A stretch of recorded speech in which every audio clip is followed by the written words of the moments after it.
베드로와 요한이 사내들인 공회에서 재판을 받고 있습니다. 이 재판 주요 쟁점, 왜 감옥에 갇히고 왜 재판을 받게 되었냐? 예수로 말미암아 부활이 있다는 것, 더 이상 말하지 말라는 거였죠. 이 제사장의 무리들, 사두개인, 그리고 성전 경비대, 이 성전 맡은 자들, 이들은 철저하게 그 성전의 권력에 기반해서 살아가는 사람들이었습니다. 그리고 사두개인들의 특징, 모세 오경만을 믿었고, 그로 말미암아 부활을 믿지 않는, 오로지 율법, 성전, 그것만을 강조하던 사람들이 이 무리들입니다. 그런데 이들이 너희들이 무슨 권세로 어떤 이름으로 그런 얘기를 하느냐, 그렇게 따지고 묻는 것을 볼 수가 있습니다. 그들의 권력과 권세가 그 얘기를 하도록 인정해 주지 않았다는 거죠.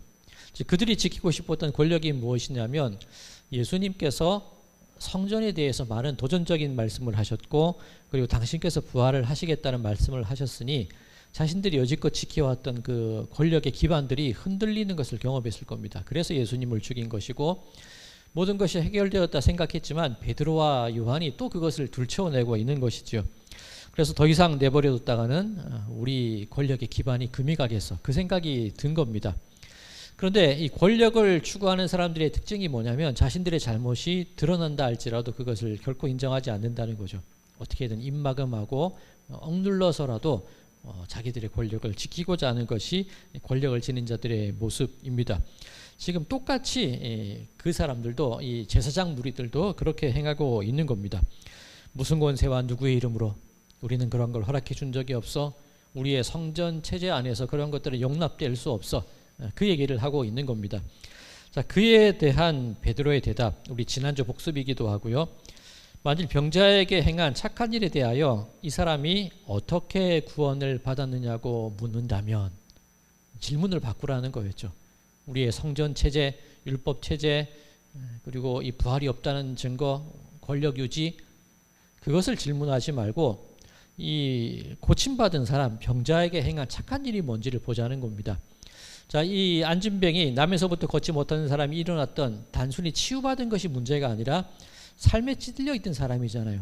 도무지 어디도 가지 못한 채 그저 붙박혀서 구걸하던 사람, 삶에 찌들리고 어쩔 수 없이 생활에 얽매여 있던 사람이 성전이 뒤에 있음에도 불구하고 들어가지 못하고 하나님을 찬양하지 못하던 사람이 드디어 하나님을 찬양하는 존재로 변화된 것, 하나님의 기쁨을 알게 된 존재로 변화된 것, 이게 구원이라는 거죠.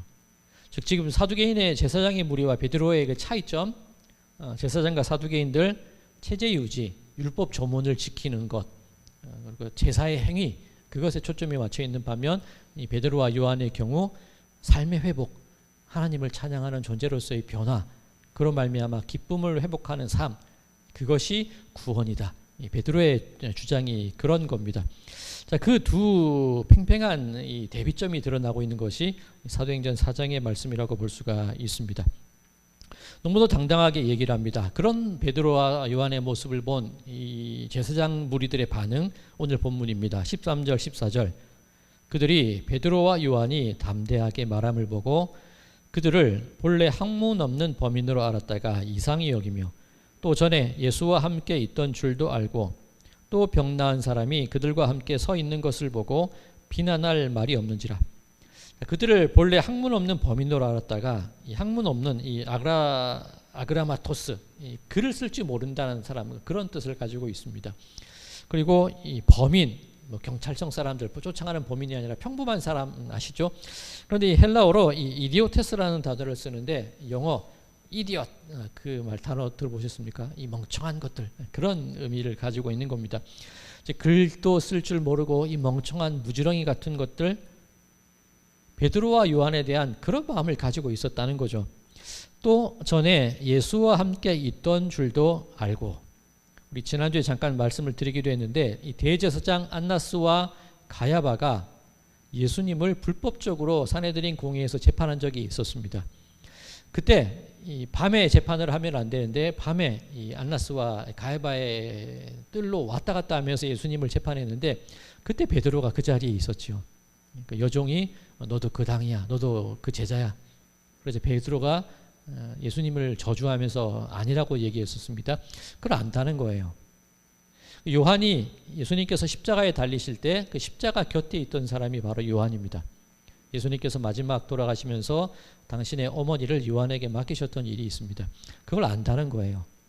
이 제사장의 무리와 사두개인들의 무리는 그날 밤에 있었던 그 무력했던 제자들의 모습, 그 죽어가는 스승을 향해서 그 무엇도 할 수 없었던 제자들의 모습을 알고 있다는 겁니다.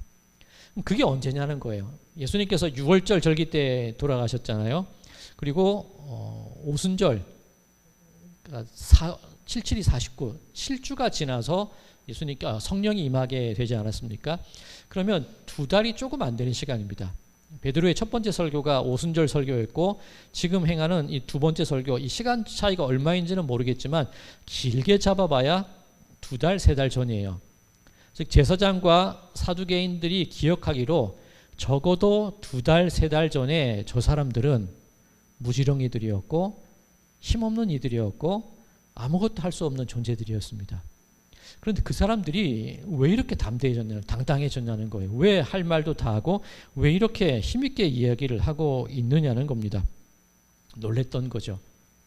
그리고 그 나아면서 걷지 못했던 그 사람이 증인으로 지금 베드로와 요한 옆에 가만히 서 있는 겁니다. 도무지 입막음을 하려도 입막음을 할 수 없는 이 긴급 상황이 일어나게 된 겁니다. 자, 이들이 이 긴급 사건에 터졌을 때 어떻게 하느냐? 15절 명하여 공회에서 나가라 하고 서로 의논하여 이르되. 자, 이 공회에서 나가라는 게 이 두 가지로 여러 가지로 해석될 수 있겠지만 크게는 이 출교시켰다 그런 의미가 됩니다. 이 2달 전에 저 무지렁이 같은 것들이 어디서 저런 얘기를 해? 출교시켰다 그런 의미도 되고 또 한편으로 이해할 수 있는 게 잠깐 재판을 정회시킨 거죠. 잠깐 재판을 중지시키고 너희들 나가 있어. 우리 재판장들끼리 서로 의논하는 시간이 있잖아요. 그래서 너희들 나가 있어. 그리고 이 제사장 무리와 산헤드린 공회의 지도자들이 함께 모여서 지금 얘기를 나누고 있는 겁니다. 자, 이 긴급 대책회의라고 할 수 있는데 무슨 얘기를 나누느냐? 16절과 17절입니다. 이 사람들을 어떻게 할까? 그들로 말미암아 유명한 표적 나타난 것이 예루살렘에 사는 모든 사람에게 알려졌으니 우리도 부인할 수 없는지라. 이것이 민간에 더 퍼지지 못하게 그들을 위협하여 이후에는 이 이름으로 아무에게도 말하지 말게 하자 하고. 자, 이 결정을 내린 건데 지금 읽은 16절과 17절 두 구절이 너무나 모순되지 않습니까? 이 16절 보면 그들로 말미암아 유명한 표적 나타난 것이 예루살렘에 사는 모든 사람에게 알려졌대요. 즉 2-3달 전만 해도 그 멍청한 사람들이 지금 오순절 설교를 했고 솔로몬 행각에서 설교를 했고 사람들을 변화시키고 있습니다. 그리고 병난 사람이 있습니다. 도무지 이 소문을 막을 수 없다는 것을 그들이 알고 있다는 거예요.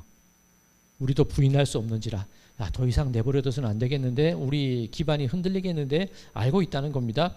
그런데 17절에 보면 더 이상 퍼지지 못하게 하기 위하여 위협해서 예수의 이름으로 말 못하게 하자. 그런 결정을 내립니다. 이 모순 아닙니까? 16절 말씀을 보면 이미 다 퍼졌대요. 오순절 베드로의 설교로 3,000명이 세례를 받았습니다. 솔로몬 행각에서의 베드로의 설교를 통해 남자만 5,000명이 예수님을 믿었습니다. 그리고 오늘 본문 이 4장 5절이었던가요? 이미 베드로가 요한이 옥에 잡히고 재판을 받고 있는 그 즈음에 이미 5,000명이 밖에서 예수님의 이야기를 다 하고 있어요. 터무니없는 일이 지금 일어나고 있는 겁니다. 모순입니다. 어떻게 막겠냐는 거예요. 손바닥으로 하늘을 가리자는 그 생각밖에 할 수 없다는 거죠. 자, 이 산헤드린 공의에 입을 막아버리자. 그에 대한 이제 베드로의 대답이 나옵니다. 다시 재판을 속개시킵니다. 이 18절에 보면 다시 그들을 불러들여요. 베드로와 요한과 그 병나은 사람을 불러들입니다. 그 이후에 이들이 내린 판결 19절에서 20절. 베드로와 그 판결 말하지 마. 입 닫아. 더 이상 예수에 대해서 증거하지 마. 그런 판결이 내려졌죠. 그 판결에 대한 베드로의 대답 19절 20절. 베드로와 요한이 대답하여 이르되 하나님 앞에서 너희의 말을 듣는 것이 하나님의 말씀을 듣는 것보다 옳은가 판단하라. 우리는 보고 들은 것을 말하지 아니할 수 없다 하니. 재판정에서 지금 판결이 내려진 거잖아요. 입 닫아 말 못하게 판결이 난 겁니다. 그런데 순응을 안 해요. 당신들 말 듣는 게 나합니까? 하나님 말씀 듣는 게 나합니까? 끝까지 베드로가 요한이 그 얘기를 하고 있습니다. 어떻게 이런 일이 일어나느냐는 거예요. 지금 이 재판장에서 벌어지고 있는 이 분위기를 단적으로 알려주는 단어가 하나 있습니다. 13절에 있는 단어인데 13절 가운데 부분만 제가 읽겠습니다. 베드로와 요한이 담대하게 말함을 보고 두 달 전만 해도 배움이 없고 평범했고 멍청한 사람들이었는데 그들은 오히려 담대해졌대요. 그런데 지금 이 사내들인 공의에 제일 많이 배운 사람들 아닙니까? 권력의 정점에 있는 사람들 아닙니까? 그런데 이들은 어쩔 줄 몰라요. 배운 것 없는 사람은 담대하고 배운 게 많은 사람은 어쩔 줄 몰라 하는 이 현상이 지금 이 사내들인 공회에서 일어나고 있다는 겁니다. 어떻게 이런 일이 가능하냐는 거예요. 바로 성령의 능력이라고 표현할 수밖에 없다는 거죠. 즉 성령의 능력이 우리에게 주어지게 될 때 우리에게도 이와 같은 담대함이 일어나게 된다는 겁니다. 배움에 상관없이 우리의 삶의 태도와 형편에 상관없이 우리들의 마음 가운데 그런 담대함이 자리 잡게 되는 까닭이 바로 성령의 오심 때문이라는 겁니다. 자, 이제 이 사도행전 4장의 말씀을 잠깐 우리의 삶에 비추어서 정리를 한번 해보겠습니다. 자, 나면서부터 걷지 못하고 한 곳에 놓여서 붙박이처럼 살아가는 인생이 있었는데 그 사람이 누구냐면 바로 우리들입니다. 우리 성도님들 아침에 일어나서 직장에 나가셔서 붙박이처럼 앉아 계시진 않습니까?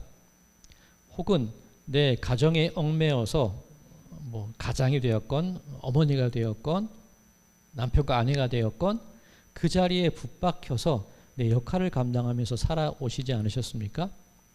그리고 사회생활 가운데 얽히고 설켜 있는 그런 관계 속에서 붙박이처럼 그곳에 앉아서 그렇게 살아온 것이 우리들의 인생 아닙니까? 어쩌면 우리가 나면서부터 걷지 못하는 삶이 우리라는 거예요. 실제로는 걷는 것 같은데 그저 생활에 묶여가지고 그저 생활에 매여가지고 마냥 그렇게 생활의 자리 속에 앉혀져 있던 그 존재들이 바로 우리라는 그런 이야기입니다. 자, 그런 우리 존재가 우리 인생을 살아가기 위해서 주목하며 지내왔던 것이 무엇이냐면 은과 금이라는 겁니다. 내 가정을 유지시키고 내 가치를 드러내고 직장을 통해서 내가 살아남기 위해서 우리가 바라야 될 한 가지가 무엇이었냐면 그게 은과 금이었다는 거예요. 그 속에서 얽매여서 살아왔던 것이 우리들의 모습이었다는 겁니다. 기쁨도 없고 즐거움도 없고 의무와 책임만이 그렇게 무겁게 우리를 억누르던 것이 안진뱅이의 우리들의 모습이었다는 겁니다. 그때 베드로가 얘기하죠. 은과 금은 나에게 없지만 우리 삶 속에 기쁨과 감격과 감사가 살아나기 위해서는 우리 삶의 목표가 은과 금이 되어서는 안 된다는 얘기입니다. 나사렛 예수의 이름으로 일어나라는 거예요.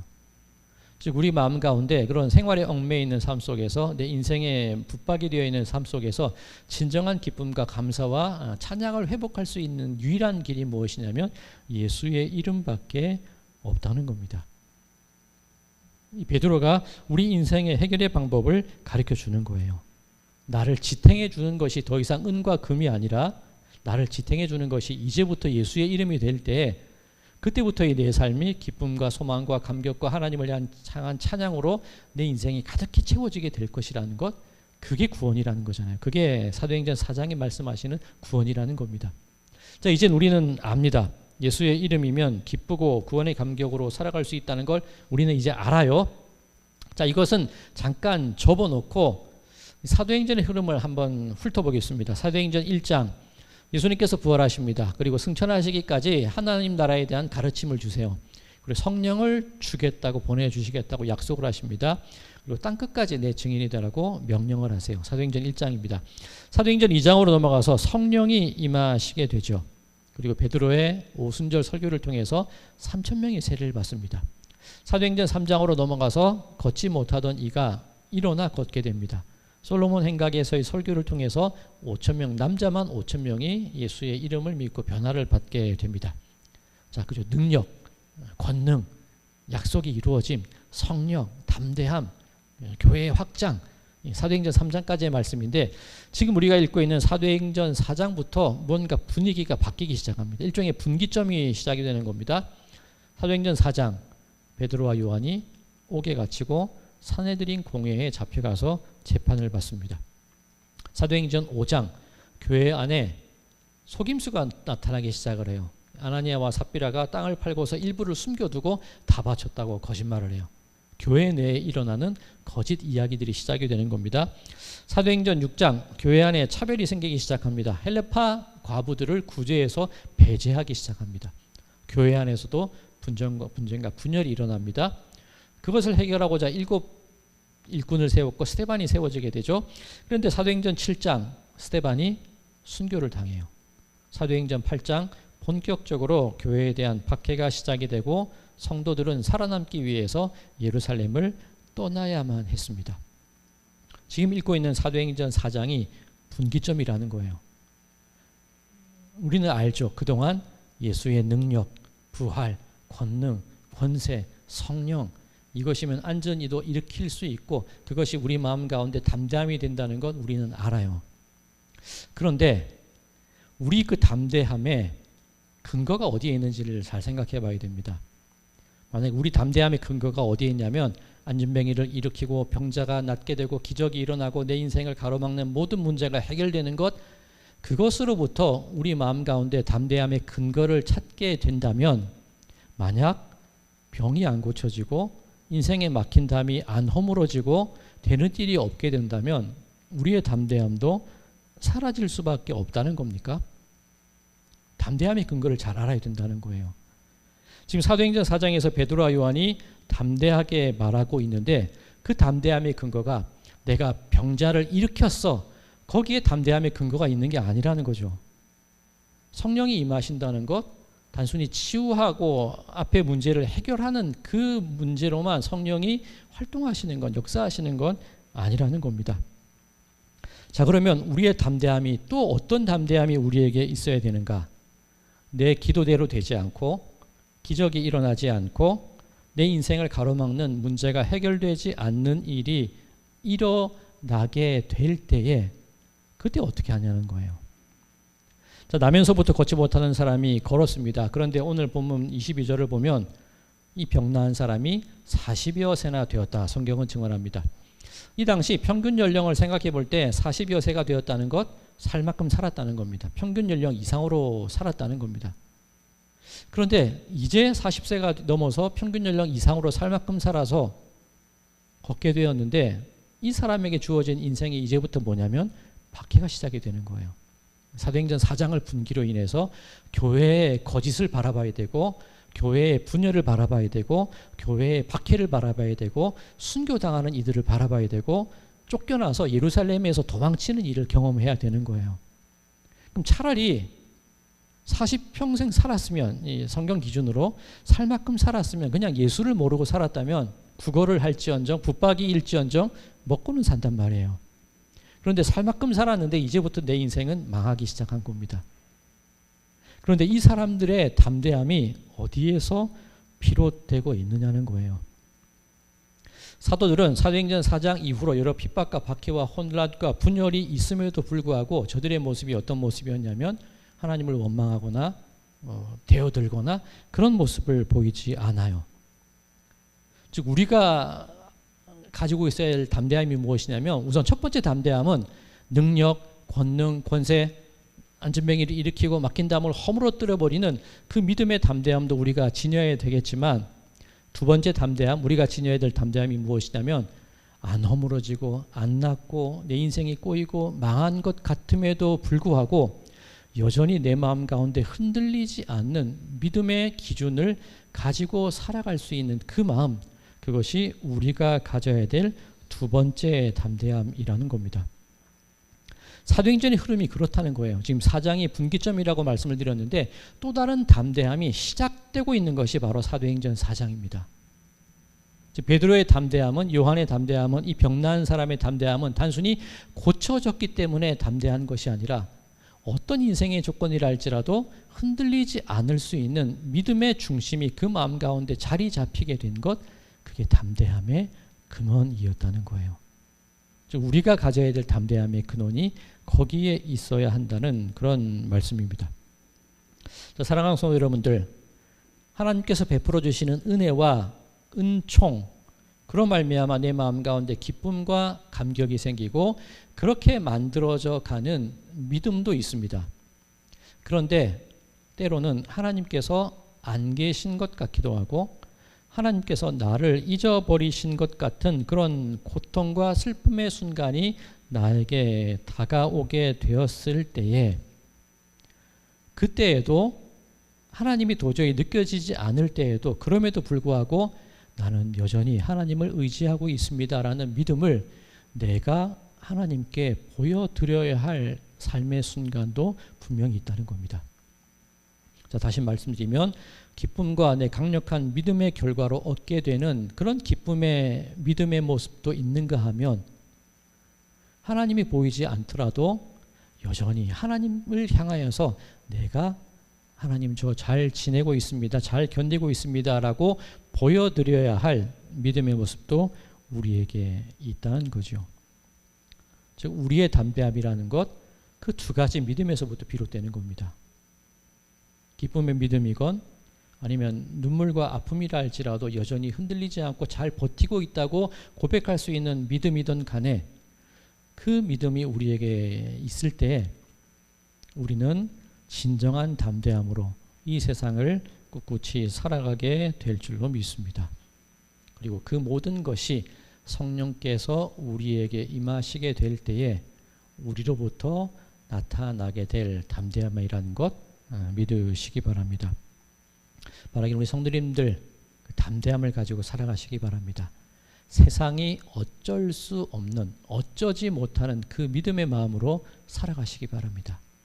그렇게 세상의 모든 어려움 속에서도, 기쁨 속에서도, 감사와 감격과 눈물 속에서도 여전히 흔들리지 않는 담대함의 모습으로 이겨나가시는 우리 모든 성도님들의 삶이 되시기를 주님의 이름으로 간절히 축원드립니다.